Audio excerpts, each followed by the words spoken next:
Infant seats and other rear-facing restraints are installed in similar ways and have similar considerations. First, make sure your rear-facing restraint fits your child both in terms of height and weight, and then adjust the harness before you try to install the seat. The strap should be at or below the child's shoulders. Next, install the restraint in the vehicle's back seat. Make sure the restraint is at the recommended recline angle, as indicated on the side of the restraint and in the owner's manual. There may be adjustments you can make to help achieve the proper angle, like adjusting the foot position of the child restraint or placing rolled up towels under the base. If you're using latch, clip the lower attachment hardware to the lower anchors and tighten the strap.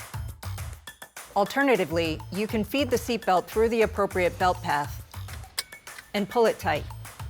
If you're using the seatbelt, make sure you lock it in place. You can do this by pulling the seatbelt all the way out so it goes into automatic locking retractor mode, or by using the belt lock-off on the child restraint itself.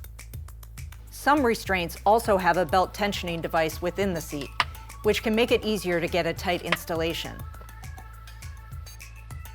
If the restraint has a top tether, check the owner's manual to see whether the manufacturer recommends using it in the rear-facing position. Some seats may have an anti-rotation load leg. The restraint should move less than an inch side to side and front to back. Finally, reconfirm that your rear-facing restraint is still at the appropriate angle.